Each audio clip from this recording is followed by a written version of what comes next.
Hi hello friends, എല്ലാ കൂട്ടുകാർക്കും നമ്മുടെ പുതിയൊരു റിവ്യൂയിലേക്ക് സ്വാഗതം. അപ്പോൾ ഇന്നത്തെ എപ്പിസോഡ് തുടങ്ങുമ്പോൾ തന്നെ കാണിക്കുന്നത് പ്രകാശിന് അങ്ങനെ ഒരു ഗ്ലാസ് ചായ ആയിട്ട് രാഹുലിൻ്റെ അടുത്തേക്ക് കൊടുക്കുന്നുണ്ട് കേട്ടോ. രാഹുൽ പറയുന്നുണ്ട്, എടാ പ്രകാശ, ഇങ്ങനെ ഇരുന്നിട്ട് കാര്യമില്ല, എൻ്റെ ശത്രുക്കളൊക്കെ ഇല്ലാതാക്കിയാൽ മാത്രമേ എനിക്ക് സമാധാനം ഉണ്ടാവുള്ളൂ. ആ കാറിൻ്റെ ബ്രേക്ക് കളഞ്ഞപ്പോൾ അവൾ അങ്ങോട്ട് ഇല്ലാതാവുമെന്ന് ഞാൻ വിചാരിച്ചത്. അവളുടെ ഒരു മുടിൻ്റെ ജാതകമാണ് ആ രീതിയിലാണ് ദൈവം അവളുടെ ജാതകം ഡിസൈൻ ചെയ്തിരിക്കുന്നത്. പെട്ടെന്നൊന്നും അവൾ ചാവില്ല എന്ന് പറയുമ്പോൾ പ്രകാശം പറയുന്നുണ്ട്, അത് നീ പറഞ്ഞ സത്യ രാഹുലെ, ചെറുപ്പം മുതൽ ഞാൻ ഒരുപാട് അതിനു വേണ്ടി ശ്രമിച്ചതാണല്ലോ. പക്ഷെ അവൾക്ക് അവളുടെ കൂടെ ഭയങ്കര ഒരു ഭാഗ്യമുണ്ട്, ദൈവഭാഗ്യം എന്നൊക്കെ പറയില്ലേ, ആ ഒരു ഭാഗ്യം എന്ന് പറയാണ്.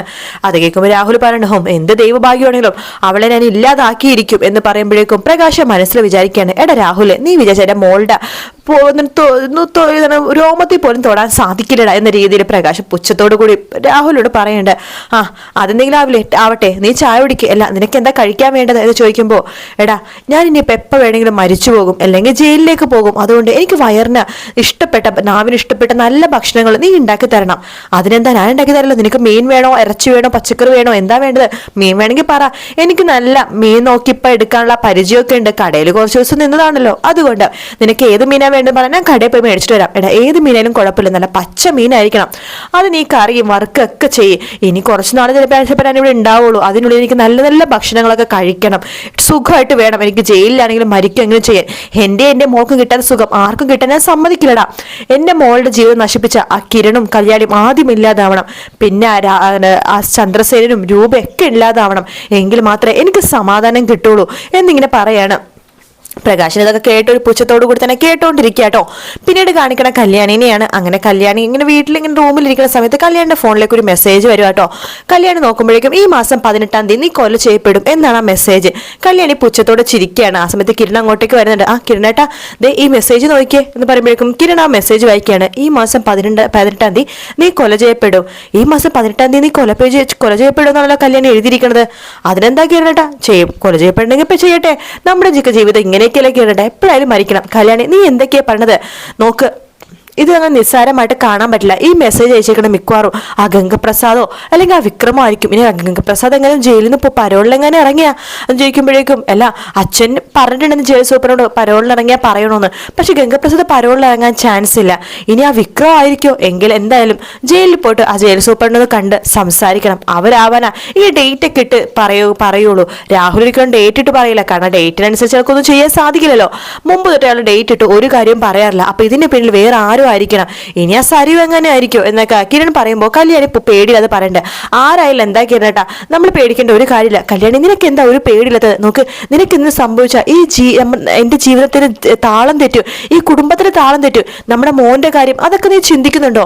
കിരണേട്ടാ, ഞാൻ കിരണേട്ടനെ പറഞ്ഞില്ലേ, നമ്മളൊക്കെ എപ്പോഴായാലും മരിക്കേണ്ട ഒരാളാണ്. അതെങ്ങനെയായാലും എന്താ, എന്റെ വിധി ഇങ്ങനെയാണെങ്കിൽ ചിലപ്പോൾ അങ്ങനെ ആയിരിക്കും എന്നൊക്കെ പറയാണ്. നോക്ക് കല്യാണി, നീ എന്തായാലും സൂക്ഷിച്ചേ പറ്റൂ, എന്തായാലും നമുക്ക് അച്ഛനും അമ്മേനെയും കണ്ടിട്ട് വരാം എന്ന് പറഞ്ഞിട്ട് കിരണും കല്യാണും കൂടി നേരെ പോണത് ചന്ദ്രസേനന്റെ രൂപയെടുത്തേക്കാട്ടോ. ചന്ദ്രസേന ആ മെസ്സേജ് വായിക്കുമ്പോഴേ പറയണു, ഇതിന് പിന്നിലെ അവനായിരിക്കും ആ രാഹുൽ എന്ന് പറയാണ്.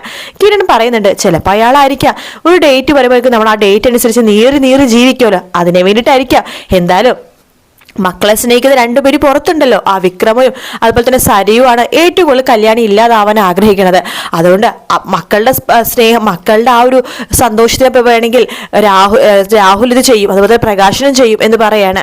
എന്തായാലും പ്രകാശനാണ് ഇതിന് പിന്നിലൊന്നും തോന്നണില്ല അച്ഛാ, മിക്കവാറും ഇതിന് പിന്നിൽ ആ ഗംഗപ്രസാദും അതുപോലെ തന്നെ വിക്രവും ആവാനും ചാൻസ്. എന്തായാലും ജയിൽ വരെ ഒന്ന് പോയിട്ട് അന്വേഷിച്ചേ പറ്റൂടാ, അവിടുത്തെ കറണ്ട് സിറ്റുവേഷൻ എന്താണ്. അത് അച്ഛൻ പറഞ്ഞാൽ ശരിയാണ് എന്ന് പറയുമ്പോൾ കല്യാണി പറയണ്ട്, എന്തായാലും ഞാനൊരു കാര്യം ചെയ്യാം, കാർത്തിക് എന്നെ കാണണമെന്ന് പറഞ്ഞിട്ടുണ്ട്, ഞാൻ പോയിട്ട് വരാം, മോളെ സൂക്ഷിക്കണം, മോൾ ഇപ്പോഴൊന്ന് പുറത്ത് പോകല്ലേ എന്ന് പറയാണ്. അമ്മേ നോക്ക്, ഞാനൊരു കാര്യം പറയാം, പുറത്ത് പോയിട്ട് അങ്ങനെ എന്തെങ്കിലും സംഭവിക്കുമെങ്കിൽ സംഭവിക്കട്ടെ അമ്മേ, എന്തിനെങ്കിലും പേടിക്കണത്? ഇതുപോലെ എത്ര പ്രാവശ്യം കണ്ടിരിക്കണതാ, അങ്ങനെ പേടിക്കേണ്ട ഒരു ആവശ്യമില്ല. എന്നാലും അവരെനിക്ക് 18-ാം തീയതി വരെ ഡേറ്റ് തന്നിട്ടുണ്ടല്ലോ, അതിനുള്ളിൽ എനിക്കൊന്നും സംഭവിക്കില്ല. 18-ാം തീയതി ഞാൻ മരിക്കുമെന്ന് പറഞ്ഞേക്കണം, 18-ാം തീയതി പേടിച്ചാൽ പോരെ, ഇപ്പോഴേ പേടിക്കണോ എന്നൊക്കെ പറഞ്ഞിട്ട് കല്യാണി അവിടെ നിന്ന് പുറത്തേക്ക് പോകട്ടോ. കല്യാണി പോയി കഴിയുമ്പോഴേക്കും രൂപ പറയണ്ട, മോനെ അവൾക്കൊരു പേടിയില്ലല്ലോ, അവൾ മുമ്പോട്ട് അങ്ങനെയാണല്ലോ അമ്മേ, നമുക്കിതിന് സംഭവിക്കുമെന്ന് അറിയുമ്പോഴാണ് അവൾക്ക് പേടി. പക്ഷെ നമുക്ക് അങ്ങനെ വിചാരിക്കാൻ പറ്റൂടാ. കല്യാണി മോൾക്ക് ഇതിന് സംഭവിച്ചാൽ ഒന്ന് ആലോചിക്കുക, നമ്മുടെ കുടുംബം തന്നെ തകർന്നു പോകുന്ന രീതിയിലേക്കാകും.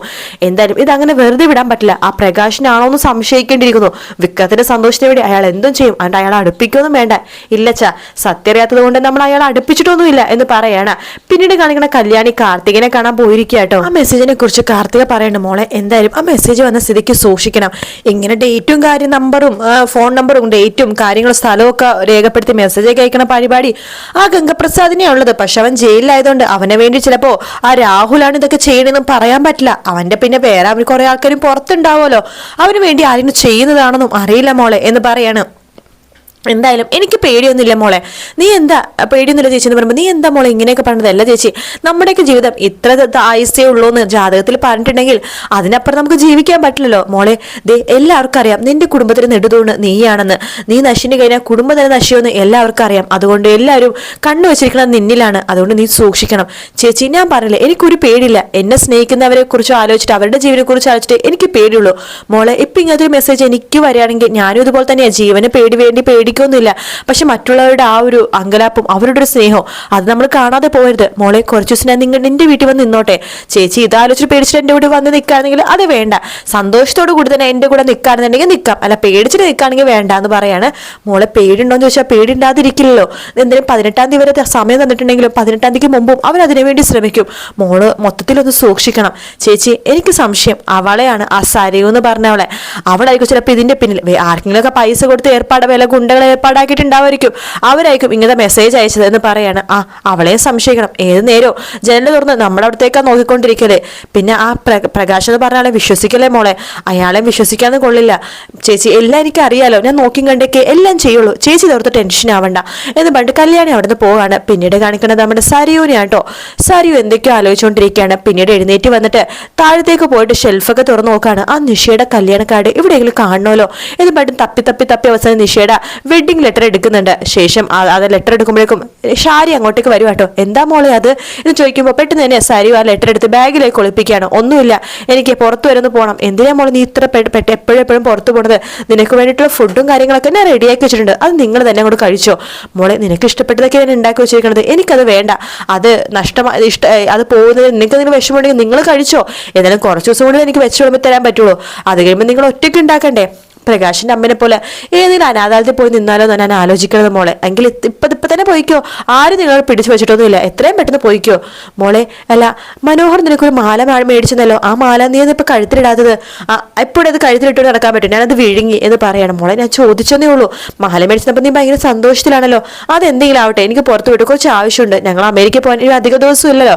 കുറച്ച് സാധനങ്ങളൊക്കെ വാങ്ങിക്കണം. ഞാനും വരട്ടെ മോളെ. വേണ്ട, നിങ്ങൾ വരണ്ട എന്ന് പറഞ്ഞിട്ട് സരി അവിടെ നിന്ന് പോകുവാട്ടോ. പോയതിനു ശേഷം നേരെ പോണത് മനോഹറിന്റെയും അതുപോലെ നിഷയുടെ വിവാഹം നടന്ന ആ ഒരു ഓഡിറ്റോറിയത്തിലെ അവിടുത്തെ മാനേജറിന്റെ അടുത്തേക്കാണ് പോകുന്നത്. സർ, ആ വിവാഹം നടന്ന അവിടുത്തെ ആ സമയത്ത് ക്യാമറയിൽ വിഷ്വൽസ് എനിക്കൊന്ന് വേണമായിരുന്നു എന്ന് സരയു പറയുമ്പോൾ ആ പുള്ളിക്കാരൻ പറഞ്ഞിട്ട്, അയ്യോ മേഡം അതങ്ങനെ എടുത്തു തരാൻ പെട്ടെന്ന് അങ്ങോട്ട് പറ്റത്തുന്നൊരു കാര്യമല്ല. പിന്നെ 1 വർഷം മുമ്പത്തെ കാര്യമല്ലേ, ഞങ്ങൾ അതോട് സേവ് ചെയ്ത് വെക്കാറുമില്ല. പിന്നെ എന്തെങ്കിലുമൊക്കെ പോലീസ് കേസോ കാര്യങ്ങളൊക്കെ ആകുമോ വെച്ചിട്ട് നമ്മൾ ചെറിയൊരു സംഭവം ഒരു ചെറിയ പെൻഡ്രൈവിലാക്കി വെക്കാറുണ്ട്. എപ്പോഴാണ് ഇതിന്റെ ആവശ്യം വരുന്നത് പറയാൻ പറ്റില്ലല്ലോ. അതിലായിരിക്കും ഇതൊക്കെ രേഖകളൊക്കെ ഉണ്ടാവുന്നത്. പക്ഷെ അതിലുണ്ടാവുമെന്ന് എനിക്ക് ഉറപ്പില്ല മേഡം. എന്നാലും ഈ ദിവസം ഒരു വിവാഹം അവിടെ നടന്നിട്ടുണ്ട് എന്ന് പറയാണ്. സർ, എനിക്കത് വളരെ ഇമ്പോർട്ടൻ്റ് ഉള്ളൊരു കാര്യമാണ്. സാർ ഈ പണം വാങ്ങണം. അയ്യോ പണമൊന്നും വേണ്ട. അല്ല, സാറിന് ചിലപ്പോൾ ഇത് ചെറിയ കാര്യമായിരിക്കും, പക്ഷെ എനിക്കിത് വലിയ കാര്യമാണ്. അതുകൊണ്ട് ഈ പണം വാങ്ങണം. ഇനി ആ പെൻഡ്രൈവിന് വിഷ്വൽസ് വരുമ്പോൾ ബാക്കി പണം കൂടി ഞാൻ തരാം. എന്താ വെച്ചാൽ ആയിക്കോട്ടെ, എനിക്ക് പണത്തിന്റെ ആവശ്യമൊന്നും ഇല്ല എന്ന് പറയാണ്. സാർ ഇത് പിടിച്ചു, എൻ്റെ ഒരു സന്തോഷത്തിന്. സാറ് മെനക്കെട്ടൊരു പണി ചെയ്യല്ലേ, അതുകൊണ്ട് സാർ ഇത് പിടിക്കണം എന്ന് പറഞ്ഞിട്ട് സാരിയെ കുറച്ച് പണം കൊടുക്കുകയാണ്. ശേഷം സാരിയെ നമ്പർ പറഞ്ഞു കൊടുക്കുന്നുണ്ട്. ഈ നമ്പറിലേക്ക് വിഷ്വൽസ് അയച്ചാൽ മതി. ശരി എന്ന് പറഞ്ഞിട്ട് ആ പുള്ളിക്കാരനോട് പോകാട്ടോ. പിന്നീട് സരയു നേരെ പോകുന്നത് നമ്മുടെ ഒരു ടെക്സ്റ്റൈൽസിന്റെ മുതലാളിയുടെ അടുത്തേക്കാണ്. ആ പുള്ളിക്കാരോട് പറയേണ്ടത്, സർ ഈ ടെക്സ്റ്റൈൽസിലേക്ക് ഇയാൾ വരാറുണ്ടോ എന്ന് പറഞ്ഞ് മനോഹറിന്റെ ഫോട്ടോ കാണിച്ചു കൊടുക്കുകയാണ്. അത് ഇയാളെനിക്ക് കണ്ടുപരിചയമുണ്ടെന്ന ടെക്സ്റ്റൈൽസ് ഉടമ പറയുന്നുണ്ട് കേട്ടോ. സരയു ചോദിക്കണ്ടല്ല, ഇയാള് വരുന്ന സമയത്ത് കൂടെ ആരൊക്കെയാണ് ഉണ്ടാവാറ്? സാറിന് അത് വല്ല ഓർമ്മയുണ്ടോ? അയ്യോ അതൊന്നും അങ്ങനെ പറയാൻ പറ്റില്ലല്ലോ മാഡം. എന്താ സാർ ഇങ്ങനെയൊക്കെ പറഞ്ഞത്? അല്ല മാഡത്തിന്റെ കല്യാണം കഴിയുന്നത് മനസ്സിലായി, അതുകൊണ്ട് മാഡത്തിന്റെ ഭർത്താവോ അതല്ലെങ്കിൽ കല്യാണം കഴിക്കാൻ പോകുന്ന ആളെ കുറിച്ചല്ല ഇങ്ങനെ ചോദിക്കണമെന്ന് അറിയാം. അല്ല മാഡത്തിന്റെ സിസ്റ്ററിനോ ബ്രദറിനോ എന്തെങ്കിലും വിവാഹാലോചന എന്തെങ്കിലും വന്നോ? അതാണ് ഇങ്ങനെയൊക്കെ അന്വേഷിക്കണത് സാർ. അതൊന്നും സാറിനോട് പറയാൻ പറ്റില്ല സാർ.